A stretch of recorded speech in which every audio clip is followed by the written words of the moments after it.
I'm Tom, I'm an advanced paramedic, I'm a university lecturer, and I'm currently working as a clinical trainer with the RNLI. But as you might be able to see behind me, I'm about to go off on an expedition. I'm off to Madagascar to be a medic in a remote jungle site, thank you to Operation Wallacea, for the next month. Our friends at the College of Remote and Offshore Medicine have asked if I'd make a series of blog posts whilst I'm away about what you can expect from an expedition and what sort of things you need to be thinking about as the medic. I'm going to cover things like literature I take with me, the kit I have on site, the facilities you have on site, and how to get into things like expedition medicine. So, what I'm going to do before I fly off to Madagascar, as I can't make any promises if I'm going to be able to upload any videos over the next few weeks due to the fact that I know there's no Wi-Fi and cell phone signal could be a bit patchy, is I'm now going to talk to you about some of the kit I take. Obviously, when you go on an expedition like this, each expedition will require a different set of kit. And I'm not going to talk to you about all the different bits of kit you would need to take. And I'm lucky in the expedition I'm going to do in the fact that all of my medical kit is already out on site, and it's going to be a fully functioning remote site with all the basic bits of medical equipment you can need. But I thought I'd talk to you about 5 bits of kit I take with me on any expedition, which could have benefits when you're in the remote setting, both medically and in the more general concept of things you might need around the site. I'm just going to talk to you about the 5 most weird and wonderful things I take with me. So, first thing I take with me, as always, just to be on the safe side, is water purification tablets. You can get these dirt cheap, and they're great because they can be used for both medically for when people are dehydrated and when you need to clean wounds, etc. And also just for when you're in the middle of the jungle and you've got no access to clean water. These could be an absolute godsend. The next bit of equipment I take with me, which is a bit random, are a set of cable ties. Lots of different sizes. Why do we take cable ties? So they're great for making sure your bag's sealed up. They're great for making sure no one's going into your medicine.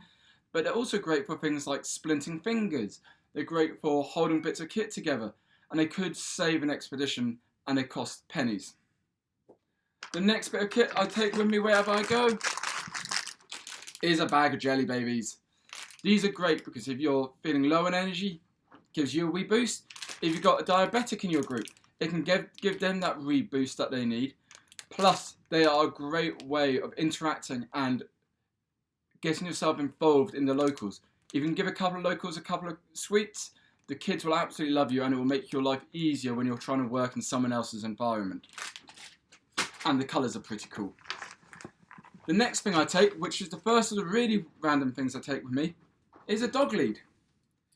Why do I take a dog lead? Well, one, it's great for sort of being able to pass bits of equipment down. You can tie it on and it gives you a couple of meters of rope.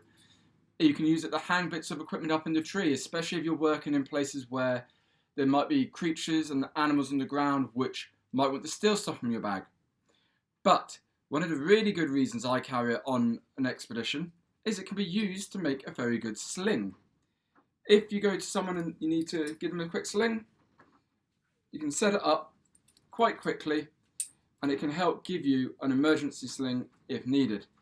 So, best way I do this is set it up, connect it around, and then you can just hold it like that, and that gives you a nice sling at the right sort of length.